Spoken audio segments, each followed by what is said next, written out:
السلام علیکم سامعین گرامی، پیش خدمت ہے باب نمبر 4 کا بقیہ حصہ۔ میرا بیٹا دمہ میں مبتلا ہو گیا ہے اور میرا خیال ہے کہ امتحان کے دباؤ کی وجہ سے اس پر اس بیماری کا حملہ ہوتا ہے۔ پچھلی مرتبہ امتحانوں کے نزدیک اس پر بیماری کا اس شدت سے حملہ ہوا کہ اسے ہسپتال داخل ہونا پڑا۔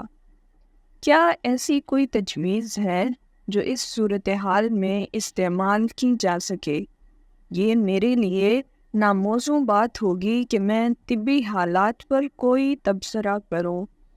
اس کے لیے بہتر شخص آپ کا ڈاکٹر یا ایک ماہر امراض ہو سکتا ہے، لیکن شاید آپ کے بیٹے کی بیماری کی اصل وجہ امتحانات کا قدرتی تناؤ اور اس کی تیاری کا مسئلہ ہے۔ اس تناؤ پر قابو پایا جا سکتا ہے، اور اگر جیسا کہ آپ کہتے ہیں کہ دباؤ کی وجہ سے بیماری کا حملہ شدید ہو جاتا ہے، تو پھر شاید میں آپ کی کچھ مدد کر سکوں۔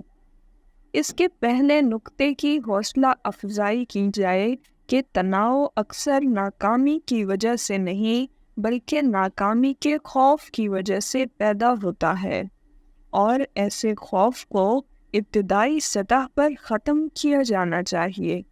اس کتاب میں کہیں اس بات کی وضاحت کی گئی ہے کہ امتحان میں ناکامی کو ایک ہیجان خیز تجربے کے طور پر نہیں لینا چاہیے۔ اگر کوئی ناکامی درپیش ہوتی ہے تو طلباء کے پاس اکثر دوبارہ امتحان دینے کا موقع ہوتا ہے، اور بعض اوقات اس کے کچھ حصے کو دہرانے یا پورے کو اس کو دہرانا ممکن ہوتا ہے۔ دوسری بات یہ ہے کہ جب تک طلباء کی اس مضمون میں مہارت اور امتحان کے لیے مناسب تیاری نہیں ہو جاتی جس کا وہ امتحان دے رہا ہے، ناکامی کے بارے میں رائے قائم نہیں کرنی چاہیے۔ اس سلسلے میں اس کتاب میں دی گئی نصیحت پر عمل کرنا چاہیے۔ تاہم ایک اور نقطہ بھی ہے جسے اکثر نظر انداز کر دیا جاتا ہے۔ پریشانی یا خوف تیزی سے دوسروں میں منتقل ہوتی ہے، اور دوسرے لوگوں کی توقعات پر پورے نہ اترنے کا خوف بھی امتحانوں ہی کے جتنا تناؤ پیدا کر سکتا ہے۔ والدین ہونے کے ناطے سے یہاں آپ کو اپنے آپ سے مخلص ہونا چاہیے۔ کیا آپ اپنے بیٹے کی صلاحیت سے زیادہ حصول کے لیے اس پر دباؤ ڈال رہے ہیں، یا اس کے اساتذہ اس پر سخت دباؤ ڈال رہے ہیں؟ میری ماں کی عمر 80 سال سے زائد ہے، اور ہم انہیں اکیلا نہیں چھوڑ سکتے۔ جب ہم کام پر جاتے ہیں تو ہم اپنے بیٹے کو گھر پر اپنی دہرائی کرنے کے لیے چھوڑ جاتے ہیں تاکہ وہ ان پر نظر بھی رکھ سکے۔ انہیں کوئی تکلیف نہیں ہے اور وہ صرف ٹیلی ویژن دیکھنا چاہتی ہیں، لیکن ہمارا بیٹا اعتراض کرتا ہے کہ وہ اس طرح دہرائی نہیں کر سکتا، وہ صرف پڑھتا ہے۔ اس لیے میرا خیال ہے کہ وہ محض الجھن پیدا کر رہا ہے۔ کیا آپ کا نہیں خیال کہ میں ٹھیک ہوں؟ جیسا کہ آپ نے میری رائے پوچھی ہے تو میں کہوں گا نہیں، میرا خیال ہے کہ آپ غلط نہیں۔ اگر وہ کوئی رسالہ پڑھنا چاہتا ہے یا کوئی ایسا کام کرنا چاہتا ہے جس کے لیے بہت زیادہ توجہ کی ضرورت نہیں ہے تو پھر ٹھیک ہے، لیکن امتحانات کے لیے دہرائی کرنا ایک بالکل علیحدہ بات ہے۔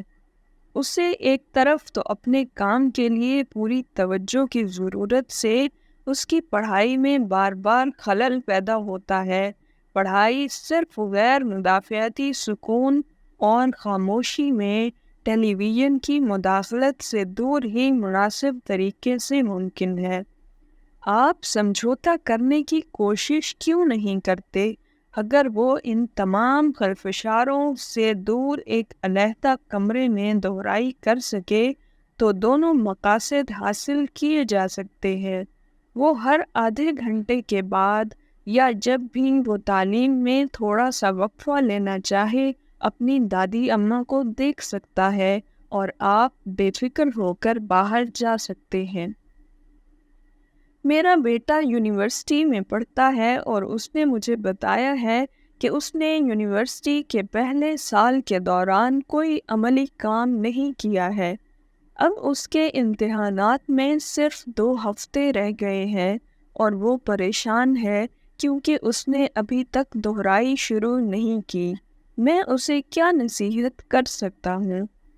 اگر میں یونیورسٹی کے پورے سال کے کام کو 2 ہفتوں میں کرنے کا طریقہ جانتا تو میں ایک مہنگا مراسلاتی کورس شروع کر کے کافی امیر ہو سکتا تھا۔ اصل بات یہ ہے کہ میں اس ڈگری کی اہمیت کے بارے میں کچھ نہیں کہہ سکتا جو اس طریقے سے حاصل کی جا سکے۔ آپ کے بیٹے کے پاس پریشانی کی ایک وجہ ہے، وہ ایک ناممکن صورتحال سے دوچار ہے اور کوئی بھی شخص اس کی ایسی مدد نہیں کر سکتا جو کہ اسے امتحان میں کامیابی کی ضمانت دے گی۔ آپ نے اس بات کی وضاحت نہیں کی کہ آیا اس کے سال کے تجربات یا کام کا طریقہ معیاری ہے، لیکن میں آپ کی بات سے اختلاف نہیں رکھتا۔ اس بات سے اسے خود ہی امتحانی بورڈ سے ناکامی کا سامنا کرنا پڑے گا۔ جہاں تک اس کے امتحانات کا تعلق ہے، اس کے سامنے کرنے کے لیے 2 راستے کھلے ہیں۔ پہلی یہ کہ وہ باقی ماندہ وقت میں جہاں تک ممکن ہو سکے رٹا لگا کر ہر امتحان میں پاس ہونے کی کوشش کرے۔ میں کہہ سکتا ہوں کہ اس کی ناکامی کے مواقع بہت کم رہ جائیں گے۔ اس کے پاس دوسرا حل یہ ہے کہ وہ 1 یا 2 امتحانوں پر اپنی بھرپور توجہ مرکوز کر لے اور ان میں بہتر کارکردگی دکھانے کی کوشش کرے۔ اس کی کامیابی کے مواقع اگرچہ کافی بڑھ جائیں گے، لیکن ابھی بھی وہ بہت بڑی کامیابی حاصل نہیں کر سکتا۔ کسی بھی واقعے میں اسے اپنے ٹیوٹر سے امتحانی ضروریات اور متعلقہ کورس کے اصول و ضوابط کے بارے میں مشورہ لینا چاہیے، کیونکہ شاید وہ آخری لمحے کی کوشش میں اسے مفید مشورہ دے سکیں۔ مجھے افسوس ہے کہ میں اس سے زیادہ مددگار نہیں ہو سکتا، لیکن آپ کا سوال اس سوال سے مختلف نہیں ہے کہ آپ عملی زندگی کے 25 سالہ تجربے کو کس طرح ایک رات میں اسے دے سکتے ہیں، اور آپ اس سوال کا جواب اچھی طرح جانتے ہیں۔ میری بیٹی نے اپنے امتحان کے لیے پڑھائی کو سر پر مسلط کر لیا ہے۔ ہر رات کو کھانے کے بعد وہ اپنے کمرے میں جا کر تقریباً 4 سے 5 گھنٹے اپنے کورس کو دہراتی ہے۔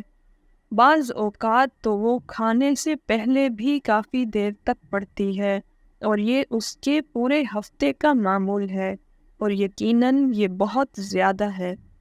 دراصل ایسا ہی ہے، وہ جو کچھ کر رہی ہے کیا وہ زیادتی ہے؟ اور یقیناً یہ اس کے برعکس نہیں ہے۔ ذہن میں ایک نشست میں جتنی زیادہ معلومات سما سکتی ہیں، وہ نشست تقریباً 30 سے 45 منٹ کی ہونی چاہیے۔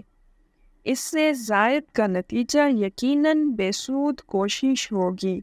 دہرائی کے بارے میں درجہ بندی کے متعلق مزید معلومات باب نمبر 8 سے حاصل کی جا سکتی ہیں۔ جو طلباء اتنے زیادہ وقت میں دہرائی کرنے کی کوشش کرتے ہیں، وہ یقیناً اس لیے کرتے ہیں کیونکہ وہ تمام اوقات میں نہ پڑھ کر اپنے آپ کو خطاوار سمجھتے ہیں۔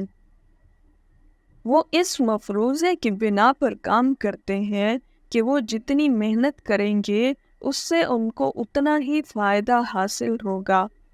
اس طریقے سے کام کرنا کوئی فائدہ نہیں دیتا، لیکن اس بات کو مکمل طور پر ختم کرنا آسان نہیں ہے۔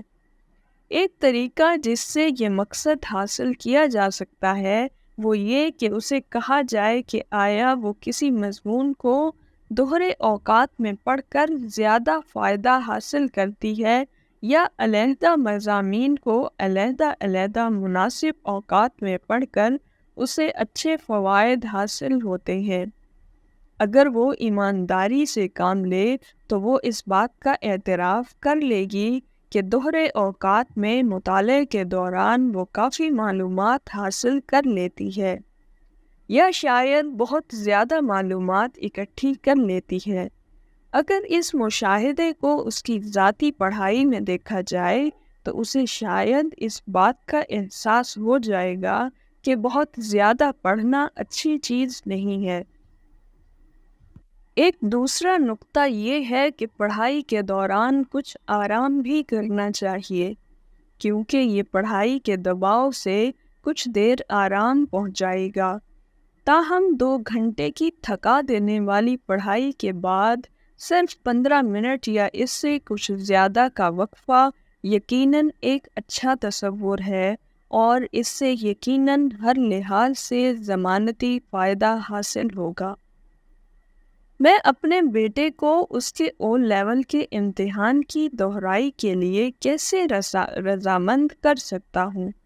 وہ کہتا ہے کہ وہ بھی ایسا ہی چاہتا ہے، لیکن وہ کبھی بھی اس بات کے لیے خود کو تیار نہیں کر سکا۔ مجھے خوف ہے کہ اگر اس نے بہت دیر سے دہرائی شروع کی تو اس کے پاس اس تمام دہرائی کے لیے کافی وقت نہیں بچے گا۔ اب آپ مجھے ان نکات کو واضح کرنے کا موقع دیں۔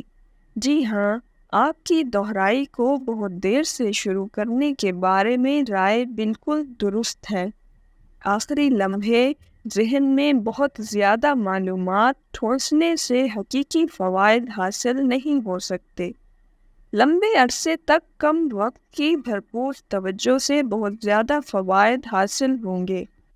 اس بارے میں رائے دینا کہ جو وہ حقیقی طور پر چاہتا ہے یقیناً درست نہیں ہے۔ اگر وہ اپنی دہرائی کو لکھنا چاہتا تھا تو وہ ایسا کر سکتا تھا۔ اس سے اس کا کیا مطلب ہے کہ وہ اس بات کو جانتا ہے کہ اسے دہرائی کرنے کو لکھ لینا چاہیے، لیکن وہ اپنے آپ کو ایسا کرنے پر رضامند نہیں کر سکتا۔ اب ہم آپ کے اہم سوال کی طرف واپس آتے ہیں۔ اس کا سادہ سا جواب ہے کہ آپ ایسا نہیں کر سکتے۔ آپ کوئی ایسا اقدام نہیں اٹھا سکتے جو آپ کے بیٹے کو دہرائی پر آمادہ کر سکے۔ آپ صرف اسے اس بات کی نصیحت کر سکتے ہیں یا اس کی حوصلہ افزائی کر سکتے ہیں کہ اسے کس چیز کی ضرورت ہے۔ اگر اس کی دہرائی اسے مطمئن کر سکتی ہے تو یہ اسے اس کی اپنی قوت ارادی سے کرنا چاہیے۔ یہاں مسئلہ اس کے مقصد میں تعین کی کمی ہے۔ اس کے لیے درجنوں ممکن وجوہات ہو سکتی ہیں۔ کیا آپ نے اس کی تعلیم پر اس کی حوصلہ افزائی کی ہے؟ کیا وہ بغیر کسی الجھن کے گھر پر پڑھائی کر سکتا ہے؟ کیا اسے اپنے مضامین میں دلچسپی ہے؟ اگر نہیں تو آپ نئے نقطۂ نظر کو اپنانے کی کوشش کریں جس پر باب نمبر 3 میں بحث کی گئی ہے۔ تاہم آپ کو یہ بات یاد رکھنی چاہیے کہ بہت سے طلباء اور خاص طور پر جن کے پاس اس کے لیے مناسب تکنیکات نہ ہوں، وہ امتحان کی تیاری کو بہت مشکل خیال کرتے ہیں۔ اہم بات یہ ہے کہ آپ اسے تیاری کے لیے مجبور کرنے کی کوشش مت کریں، بلکہ ان وجوہات کو تلاش کرنے کی کوشش کریں کہ وہ ایسا کیوں نہیں کر رہا، اور پھر اس کے مطابق مناسب اقدامات کریں۔ ہم اپنے بیٹے کی امتحان کی تیاری میں کیسے مدد کر سکتے ہیں، جو کہ ہمیشہ سے اس کے ساتھ درپیش ہیں اور جس کی اسے ضرورت نہیں ہے، اور آپ کی بیوی کے ساتھ غالباً یہی مسئلہ ہے۔ اس بارے میں کچھ کرنے کے لیے انہیں زیادہ محنت کی ضرورت نہیں ہے۔ وہ موجودہ معلومات سے دور رہیں۔ اگر وہ اپنے بیٹے پر یہ بات واضح کر دیں کہ آپ وہاں اس کے مسائل حل کرنے کے لیے موجود نہیں، لیکن یہ بات اپنے بیٹے پر چھوڑ دیں کہ وہ جب چاہے ان سے جو کچھ پوچھنا چاہے پوچھ سکتا ہے، تو صورتحال یقیناً وقت پر بہتر ہو سکتی ہے۔ بین السطور پڑھنے سے یہ بات ظاہر ہو جائے گی کہ آپ کو کوئی مشکل نہیں ہے، تو آپ اپنے آپ کو اپنے بیٹے کی ذاتی تشخیص کے لیے بطور ایک مددگار کیوں پیش نہیں کرتے؟